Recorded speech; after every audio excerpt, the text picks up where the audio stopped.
General Romel Marbel. Welcome to the show, sir. It's good to see you again. Yeah, good evening. Thank you for your time. Yeah, I know you're very, very busy. Let me just start with the Pogo raid. There was a raid in Bataan, doon daw sa medyo bulubunduking area ng Bataan. Marami pong naaresto, hundreds of them. Can you give us more information about this? This was PAOK, the PNP, and even the Army. Yes, of course. We're getting reports, no? But I leave it to PAOK dun sa mga reports sila. Sila kasi yung lead agency. But right now, dalawa yung maliban pa doon, no?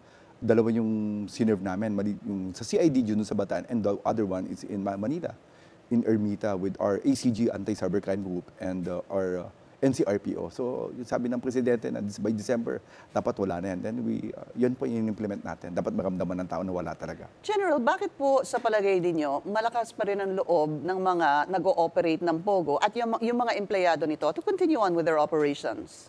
Of course, business kaya pera yan eh. So if they can, kung kaya lang makatakas, ataka sila. But remember, dapat maramdaman nila na talagang walang sino-sino yung gobyerno natin ngayon. Kahit sino, we will file a case against you. Yun ang gusto po natin. Yun ang gusto ng presidente natin. Very strong po yung And because you have the president's support and the directive of the president na dapat by the year end, wala ng Pogo. Oh yeah po. Konti lang, November na, no? You have only 2 months to na maayos yan. So dapat maramdaman ng tao na bawal-bawal. And sa global phenomenon, kahapon nasa Malaysia ako and we're talking with the two chief of police, yung Indonesia and Malaysia, pareho rin kami ng problema. Yan ang problema namin. Oh, yung scam. Ang term namin hindi po Pogo. Pogo is more of the Philippine. That's right. It's more of scam. Illegal scam. Yun po yung nangyayari sa atin. Ganon din po ba? Love scam, crypto, yes, ganon? Yes, same pa rin tayo. But mas magaling tayo sa kanila, kaya nga gusto na tayong tuto. Kasi mas marami tayong cases eh. Kaya lang problema nila, mas malapit sila dun sa area na pinakamaraming Pogo Hub. I don't want to mention the place, the country, yun ang pinakamaraming Pogo Hub. Not in the Philippines. It's not the Philippines, it's not Indonesia, it's not Malaysia? No. Alam niyo naman. Parang gusto ko mag-guess, pero okay, maybe during the commercial break. But so tuloy-tuloy ang operasyon. Lead agency, of course, is the PAOK together with the police, yun nga, sometimes NBI. Actually, kanina kasama din ang Bureau of Immigration eh. Yes, kasama yan kasi usually yan ang nangyayari sa amin. Mga tao dyan, mga trafficking. Yan ang nagiging kaso namin, yung mga foreigners na nag-aano sila eh. Trafficking person. Hindi lang yung mga dito, mga nag-work na coming from ibang tao na mga Malaysian, Indonesians, ibang countries. Pumunta kayo dito, there's a work for us. Hindi nila alam na ginagamit sila, kaya hindi sila makaalis eh. Same way na ito yung nagiging problema namin. Once natanggal nga dito, baka mag-mushroom. Yun yung last time na nahuli ng PNP and the PAOK na yung mga Filipino nag-operate. That was 2 weeks ago. Filipino na rin ang involved. Wala ng foreigner, pero mga dating empleyado ng scam yan, sila naman nag-scam ngayon. Yun din ang lumabas na report. I'm not sure who said it, but I think it was your spokesperson, General Jean Fajardo. I'm not sure, but she can correct me if I'm wrong. Yeah. Ang sinasabi nga, parang ang nagte-take over na dun sa ilang mga Pogo operations. Kasi nag-scatter na sila eh. Yung mga malalaki, nagiging maliliit na lang daw yung operasyon. At ang nagte-take over daw ay mga Pilipino. I will not say hindi siya nagte-take over. Gumagawa sila ng sarili. Gumagawa sila ng kanya-kanyang grupo. Kaya nga ang lakas ng ACG namin, we're trying to build our ACG right now, Anti-Cybercrime Group. Talaga ma-monitor namin yung mga yan. And what is the AC, the Anti-Cybercrime Group, telling you now? Monitoring po. Sila po yung nagpa-file, sila nagbo-monitor. Yung mga lahat na reports na na-scam. Yun ang kagandahan nun. General, do you think that the PNP will be able to fulfill what it needs to do para po matapos na ang Pogo by year end as ordered by the President? Yes, of course. With the help ng PAOK, with the help ng NBI, of course, we need yung manpower ng armed forces. Matatapos namin. Kung ano sinabi ng Presidente by December 31, we will follow po. All right. Let's talk about the Senate hearing. Excuse me. It's been 4 days since that Senate hearing, sir. What were your marching orders, if any, to the PNP hearing revelations made by former President Rodrigo Duterte? You remember, marami namin mga police doon, yung sinasabi niya yung dead squad, yung mga ganun. Sabi ko, well, you have to take it para strengthen natin yung mga reports natin. Kasi may mga cases na kami. Remember, may mga cold cases kami na unsolved, no? And since sinabi mo, then we try to open it and we try to solve it. Baka ito din yung mga solusyon natin. Hindi pwede yung sinasabi niya, binabawi niya na, remember, he's under oath. And lahat ng sinasabi niya, it will stand in court. Hindi po pwede yung sinasabi niyang ano po, na ano po? Na minsan, na-joke lang. Hindi pwedeng joke. Basta when you're under oath and the people are listening and we are listening and you are fulfilling yung gusto ng mandate ng tao natin, ano ba talaga nangyari? Diba? Marami kasing unsolved cases last time and we want to solve it.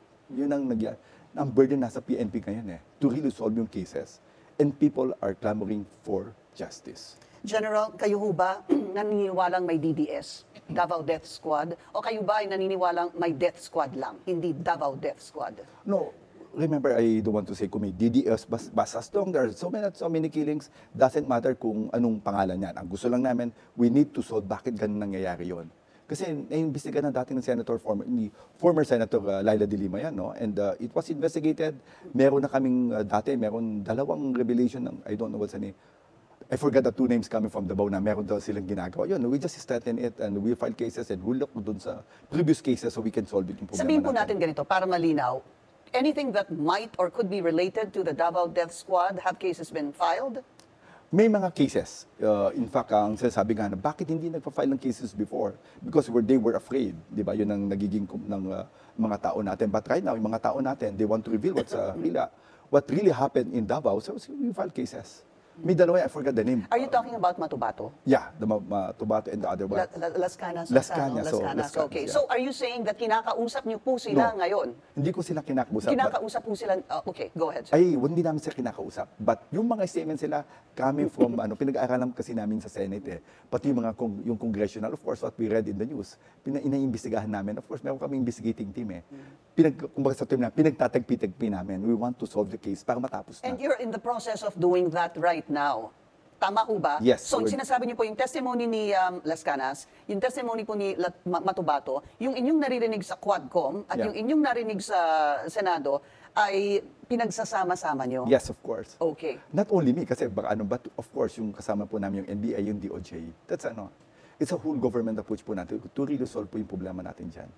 So, you still cannot tell me, do you not want to respond to, meron ho bang Davao Death Squad? Meron ho bang Death Squad? It doesn't matter for us kung may anong mga pangalan nila. Pag sinasabi namin, ito yung illegal, then we will file cases against you. All right.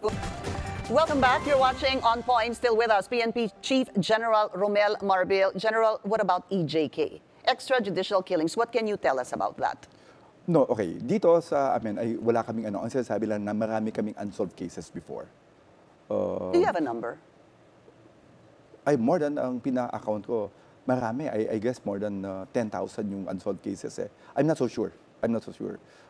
Pina-account ko lang. Yung lahat na namatay during the time, yung mga unsolved cases. During the time, to be specific, of Between the 2016 to 2022. during the time of former President Rodrigo Duterte. Yes, Okay. that's So, ibig sabihin nun, pinapakalap, nabasa ko din po yun, pinapakalap mo na yung datos tungkol dito sa mga sinasabing unsolved killings. Because we have to compare. Kasi sinasabi nila, during the time, walang crime. Teka lang, kami nga unsolved Diba? During the time, walang drugs. Remember, hindi po kasi basihan we talk to the President, it's not the basis na po kayo maraming drugs. Kasi ang drugs kasi, hindi problem, it's like more of economy. Kaya maraming crime because babay economy So you're saying that during the time of the Duterte administration, na sinasabi po nila na bumaba maraming nag-surrender na mga drug users or drug addicts, na so many barangays were drug-free during the Duterte administration. I think it was Senator Bongo who said that during his opening statement at the Senate. Are you saying that's not true? Yun nga yung sinasabi natin Ang drugs, it's more on addiction kasi yan Maybe hindi ka gumagamit ngayon, pero bukas makakagamit ka. Problema kasi yan Hindi naman kasi problema, hindi kasi sa country natin nagagaling ang drugs coming from abroad, no? Kaya nga, when we try to compare, yun yung sinasabi ko nga dati.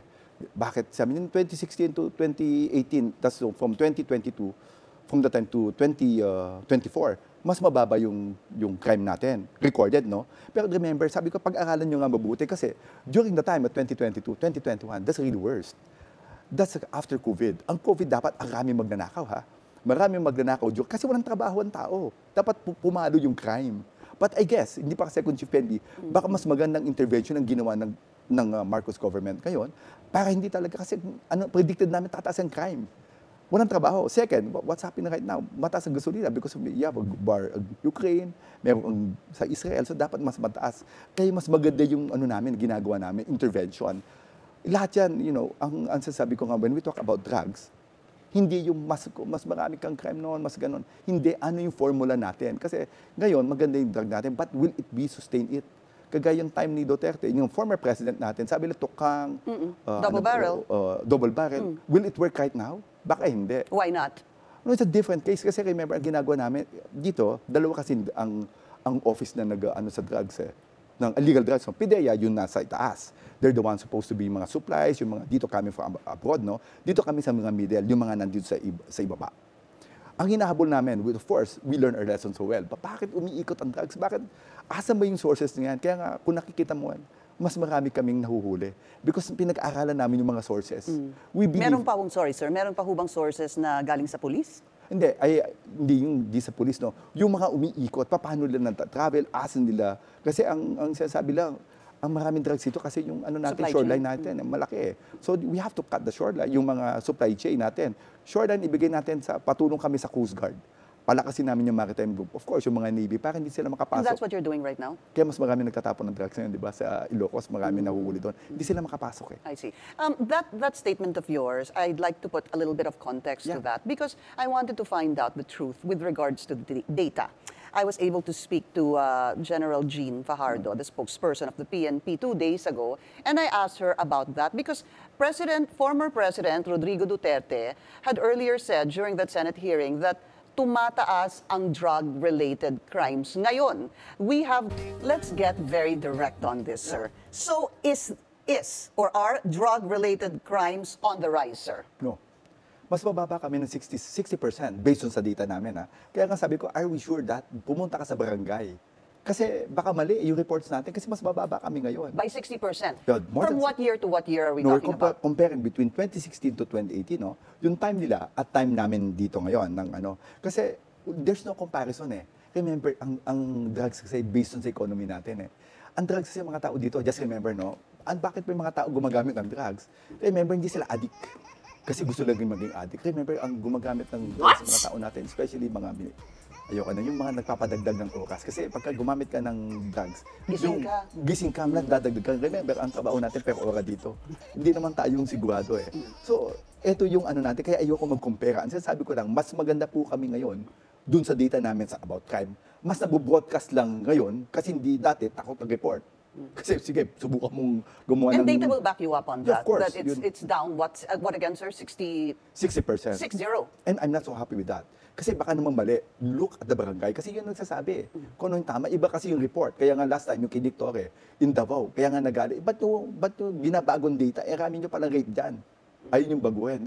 Remember, Dictore, when he was first assigned dun sa Davao, gumawa siya ng report ng 2 blatter book. And you're talking about the CIDG chief? No, yeah. Now. Yun, sabi ko nga, you better investigate. Kaya kami nag-relieve ng mga tao doon. Not because but because you have to rotate these people because they're not doing good and we're not happy with that. So hindi on the rise ang drug-related crimes ngayon. That's something that you are saying is simply untrue. I want to go back just briefly. I forgot to ask you before I move on to something else. Yung kasing napag-usapan po nating Pogo, the last time I interviewed you one-on-one, sir, maybe that was about 3 weeks ago or a month ago, no? There was a report kasi there na lumabas yung si General Villanueva way back, no? Just to put context into this. It was also a Senate hearing, I believe, where he said that may narinig siya na merong mga PNP chief or may mga, I'm not sure right now, na posibleng involved nasa payroll ng Pogo. And sinabi mo, that time I interviewed you, iimbestigahan namin lahat ng dating PNP chief. At ilan ho sila nun? It's about 23, no? But 23 na PNP chiefs. Opo. The former chief, former Hindi kayo kasama kasi nga dati yun.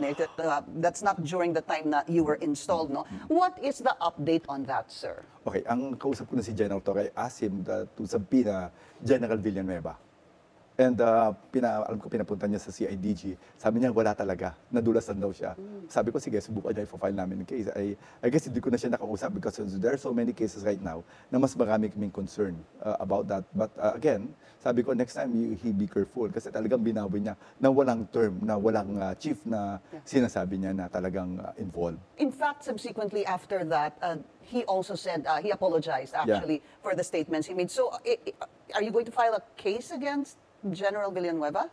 Ganun ho ba yun? Honestly, pinasabihin ako na kay Nick Torre, sabihin na power dun sa CIDG eh. Pinapunta nga niya yung tao na yon and I guess sabi niya talagang wala siya narinig. So sabi ko, be careful, next time kakasuhan ka na namin. Okay. But of course, That's a warning, ha? Oo, for him. but we didn't stop there. Of course, talagang gusto talaga namin kung sino talaga involved. Hindi kami natutuwa sa ganun eh. Anong ganun, sir? Na maganong kwento. Gusto namin talagang linisin mo yung kami. Hindi pwede yung ano, remember, we are an organization. Ang puhunan lang naman ng PNP is tiwala ng tao eh. We exist because of you. Ano bang purpose namin, yung PNP, kung wala naman kayong tiwala? Okay, still lots to discuss, but we need to take a very short break. This is On Point. Stay tuned.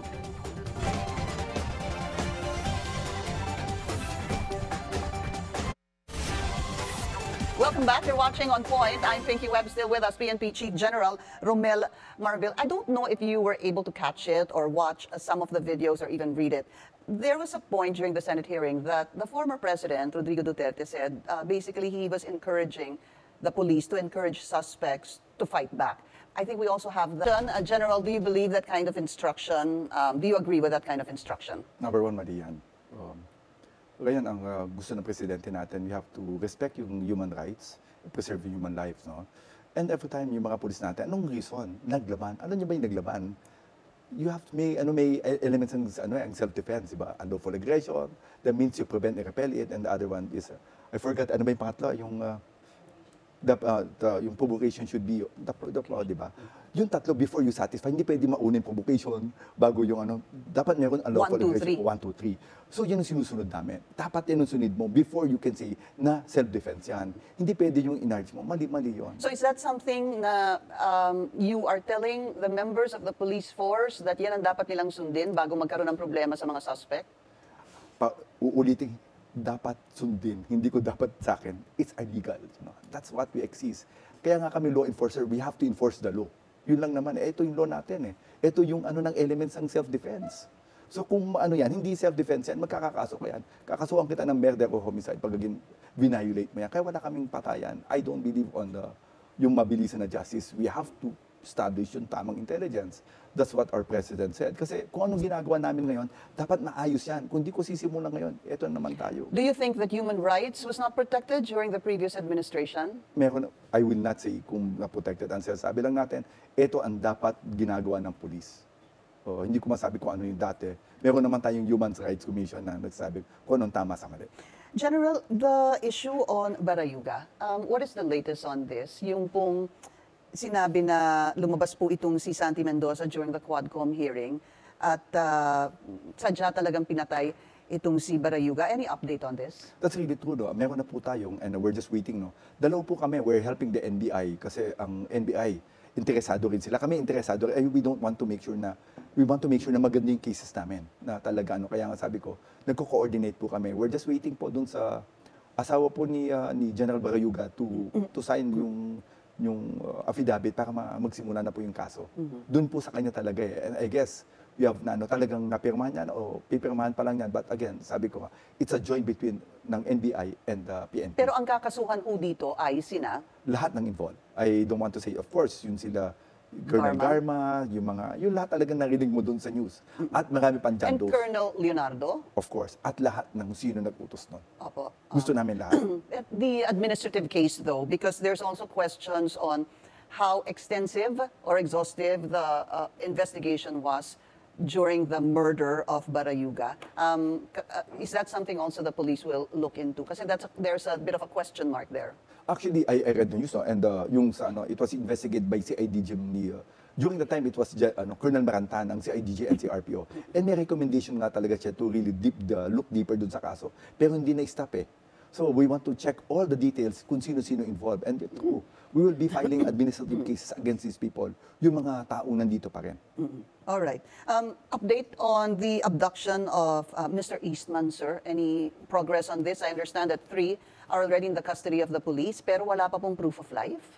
Talaga kasi iba kasi yun eh. That's yung kay Eastman na abducted yun, no? Ang nangyari kasi doon, yung foreigner na yun, matagal na nandun sa area, ilang buwan na siya eh. Ang hindi kasi alam ng iba, bakit siya inabduct? Bakit nga ho ba siya inabduct? Yung si Eastman, okay, married siya sa divorcee na Muslim, na babae. Of course, tas may anak yung babae. And yung lalaki ngayon, tumira rin siya dun sa area ng babae na very traditional Muslim. Para mukhang hindi siya gusto. Yun ang naririnig namin. So purely, it's more of talaga hatred. Yung kaya nga yung pagkakuha sa kanya, nabaril siya agad. Yun yung unang report sa amin eh. Kaya nga we're praying na sana makuha siya kasi Hindi ko alam kung asan siya tinamaan. Ang alam ko, Sa leg. Sa leg eh. Yun sa one of the leg eh. Yeah, of course, pagka problema legs, yung leg mo, it's a loss of blood. Kaya ngayon, we don't have any communication, but What were the suspects saying, if you know? What are they saying, the three that are currently in custody? wala silang wala silang sinasabi ang kaya nga hinahanap namin. Of course, may FBI pa kami tinutulungan na rin kami. But wala kaming makakitang proof life. Hindi siya pwedeng pumunta sa Basilan kasi sa Buanga siya. Basilan is ASG free. Ang hulo naman kasi sabi ko kung talagang orchestrated to na for kidnapping, dapat may pupuntahan na siya. Wala naman siya mapuntahan. Kaya nga we're looking kung asa talaga baka tinapon along the way yung tao. Kaya to tahimik. Remember, dun sila pagkakulad, nilabas nila eh. Opo. He tried to, I think, the reports were he tried to escape, kaya daw siya binaril. Oh, remember, matagal na siya nakatira doon, ilang buwan na. So lahat ng tao, kilala na siya. Yeah. So more or less talagang galit yung community sa kanya. Yeah, because I guess it's a question of kung kilala siya ng mga tao doon at hindi siya nakaalis doon, Eh, where is he? Oh, tutulungan siya ng mga tao. Yeah. Di ba? Yun sa kanila eh. Okay. Just maybe isasama ko na rin po. Update on the alleged victims of Pastor Apollo Kibuloy. The last time we spoke also, I understand that the team, some of the policemen went abroad to talk to an alleged victim. Any more, sir, on this? No, marami na kami mga complainants ngayon. Tuloy-tuloy, we're getting their affidavits. As yung mga nakikita mo, yung mga puwapatay, nakikita mo sa mga news, tuloy-tuloy yun. We're just filing cases. Ang sabi ko nga, kami rin, we're doing our affidavits against these cases sa final sa amin. Marami rin kaming cases na final sila dun sa pagpasok namin ng Sa KOJC. KOJC. Hindi rin naman kami During papayag. Sayang rin yan. And we want to make sure talagang tight talaga yung kaso. We want to make sure that yung talagang Tunsi Kibuloy will suffer talaga in jail. Yan ang gusto namin. So, meron din pala kayong kaso. Of course, marami. Ang rami naming kaso. Ano po yung inyong, you were charged with trespassing, ganun ho ba? Alam mo, ang nakita ko, we have 42 cases eh. 42. More or less, 40 plus. 36 na rin na naano, konti na lang. So that includes you, obviously, General It's me and the Torre. others. Not Nick eh. But siya po yung head doon, di ho ba, that time? No, yeah, siya ang head, but it's me. It's still you, of Yeah, course. yeah. Command responsibility at nanggagaling pa rin po sa inyo yun. Just a last point, very briefly. Yung UNDAS po, preparations, are there threats? No, we don't have threats, pero ang inaano natin yung talagang yung mga bahay na iiwanan. We give a warning to everybody na i-secure nila yung mga bahay nila. Kasi most of the cases right now, yung mga akyat bahay eh. Yun po yung nagiging ano natin eh. And yung mga police limited rin talaga sa rami ng police eh. Ang binabantayan ka namin yung mga streets sa gabi, talagang hirap rin kami. So we asked the police, yung mga police natin na talagang full alert kami. Sabihin nyo na rin sa barangay, dapat tulungan kami mga barangay tannols. Kasi Force multiplier. Force multiplier talaga. Okay.